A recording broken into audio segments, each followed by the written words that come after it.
तो दोस्तों, आज के इस वीडियो में हम बात करने वाले हैं एक ऐसे महान कलाकार की जो बॉलीवुड में अपनी 12 साल की कड़ी मेहनत के बाद एक चमकते हुए सितारे के रूप में उभरकर सामने आए, जो कभी अपने स्ट्रगल के दिनों में पैसे न होने की वजह से भूखे पेट भी सोए थे। जी हाँ दोस्तों, हम बात कर रहे हैं बॉलीवुड के महान कलाकार नवाजुद्दीन सिद्दीकी की, जिनकी मां ने उनसे एक बार कहा था कि बेटा 12 साल में तो कचरे के डिब्बे की भी जगह बदलती है और तू तो इंसान है। तो चलिए दोस्तों, शुरू करते हैं नवाजुद्दीन सिद्दीकी की इस मोटिवेशनल स्टोरी को।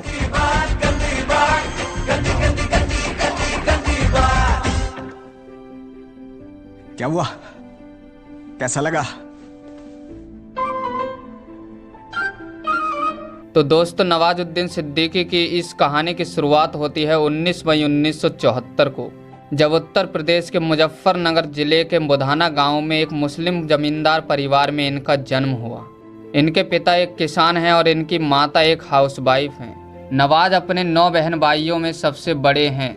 नवाजुद्दीन सिद्दीकी बताते हैं कि इनके गांव में लोग सिर्फ 3 चीज़ों को ही जानते हैं: गेहूं, गन्ना और गन। इन्होंने गांव से ही 12वीं की परीक्षा उत्तीर्ण की और फिर ये गांव के आसपास कोई कॉलेज न होने की वजह से अपनी आगे की पढ़ाई के लिए हरिद्वार चले गए और वहां पर इन्होंने गुरुकुल कांगड़ी विश्वविद्यालय से बीएससी में ग्रेजुएशन की डिग्री पूरी की और फिर ये बड़ोदरा गुजरात में एज ए केमिस्ट काम करने लगे। यहाँ पर इन्होंने 1 साल काम किया और फिर ये एक नई जॉब की तलाश में दिल्ली आ गए। यहाँ पर इन्होंने अपने दोस्तों के साथ मिलकर थिएटर में एक प्ले देखा और यहीं से इनके मन में एक्टर बनने की जिज्ञासा उत्पन्न हुई और फिर इन्होंने नई दिल्ली के नेशनल स्कूल ऑफ ड्रामा यानी एनएसडी में एडमिशन ले लिया और यहाँ पर इन्होंने 3 साल में एक्टिंग में ग्रेजुएशन कंप्लीट की और फिर ये दिल्ली में ही टीवी सीरियल्स के लिए ऑडिशन भी देने लगे। इस दौरान ये दिन में वॉचमैन की नौकरी और रात को थिएटर किया करते थे क्योंकि इन्हें थिएटर के पैसे नहीं मिलते थे। इसके बाद दिल्ली में इन्होंने 1 साल स्ट्रगल करने के बाद सोचा कि मेरा टीवी सीरियल्स में कुछ नहीं होने वाला, मुझे फिल्म में ट्राई करना चाहिए और फिर ये इसी सोच के साथ मुंबई आ गए और आमिर खान की फिल्म सरफरोश से इन्होंने 1999 में बॉलीवुड में डेब्यू किया। इस फिल्म में ये एक आतंकवादी के छोटे से 40 सेकंड के रोल में नजर आए थे जिसे आमिर खान काफ़ी पीटते हैं। इसके बाद इन्होंने सूल में एक बेटर और मुन्ना भाई एमबीबीएस जैसी फिल्मों में कई सालों तक पॉकेट मार और धक्का मार जैसे किरदार निभाए, जो कब आए कब गए किसी को पता भी नहीं चला। अब नवाजुद्दीन सिद्दीकी के पास जो पैसे थे वो धीरे धीरे खत्म होने लगे थे। अब उनके पास खाने तक के पैसे नहीं थे। फिर उन्होंने अपने रूममेट से कहा कि मुझे अपने साथ रहने दो, मैं इसके बदले तुम्हें खाना बना दिया करूँगा, और इस शर्त पर इनके कमरे के लड़कों ने इन्हें रहने दिया। फिर किराया न देने की वजह से इनके रूममेट्स ने इन्हें कमरे से जाने के लिए कहा। क्योंकि कमरा किराए का था, उन्हें हर महीने किराया देना पड़ता था। अगर उनका खुद का कमरा भी होता तो वो उन्हें रहने भी देते। इसके बाद ये एनएसडी के अपने एक सीनियर के पास चले गए और वहाँ पर भी उन्हें खाना बनाने की शर्त पर रहने दिया।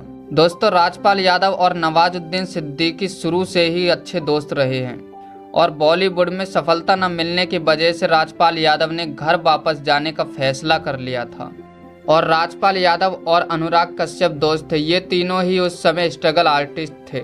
इसके बाद अनुराग कश्यप ने राजपाल यादव से कहा कि मैं एक कहानी लिख रहा हूँ, मैं कोशिश करूँगा कि तुम्हारे लिए उसमें कोई किरदार निकल आए, और कहा कि तू मुझे बिना बताए वापस मत जाना। इसके बाद अनुराग कश्यप ने राजपाल यादव को एक प्लेटफॉर्म पर मिलने के लिए बुलाया और राजपाल यादव अपने साथ नवाज को भी ले गए, लेकिन वहाँ पर सिर्फ राजपाल यादव को ही उस कहानी में रोल मिला। राजपाल यादव ने नवाज और अनुराग कश्यप को एक दूसरे से मिलवाया और कहा कि उनके लिए भी कोई किरदार ढूंढ दे, ये एनएसडी से पास आउट हैं। अनुराग ने नवाज से वादा किया कि मैं तुम्हें कहानी में एक बड़ा रोल जरूर दिलवाऊंगा और फिर नवाजुद्दीन सिद्दीकी अनुराग कश्यप की फिल्म ब्लैक फ्राइडे में 2007 में एक पावरफुल किरदार में नजर आए। अब नवाज को फिल्मों में थोड़े बड़े रोल मिलने लगे थे जिससे इनके पैसों की समस्या तो दूर हो गई थी, लेकिन अब भी इन्हें कोई बड़ी फिल्म नहीं मिल पा रही थी और फिर इन्हें अनुराग कश्यप ने 2012 में अपने वादे के मुताबिक एक बड़ी फिल्म गैंग्स ऑफ वासेपुर में एक हीरो के रोल में कास्ट किया और इनकी ये फिल्म बॉक्स ऑफिस पर सुपरहिट साबित हुई। इनकी इस फिल्म ने film fair award, international Indian film academy award, national film award और स्क्रीन अवार्ड जैसे 13 अवार्ड जीते। और फिर नवाजुद्दीन सिद्दीकी रातों रात सुपरस्टार बन गए। हालांकि ये रात इनके लिए 13 साल लंबी थी। इस फिल्म में इन्होंने बहुत ही लाजवाब एक्टिंग की थी। लोग कहने लगे थे कि यार ये बंदा कहाँ से आया है, इतनी शानदार परफॉर्मेंस दी है। इसके बाद इन्होंने gangs of Wasseypur 2, kick, Badlapur, Manjhi the mountain man, Salman Khan की फिल्म बजरंगी भाईजान, मुन्ना माइकल और हाउसफुल 4 जैसी कई शानदार फिल्में की। नवाज की अभी हाल ही में 2 फिल्में बोले चूड़ियाँ और सीरियस मैन रिलीज हुई हैं और इनकी ये फिल्म भी बॉक्स ऑफिस पर सुपरहिट रही। दोस्तों, इनकी ही एक सुपरहिट फिल्म का डायलॉग है, जब तक तोड़ेंगे नहीं तब तक छोड़ेंगे नहीं।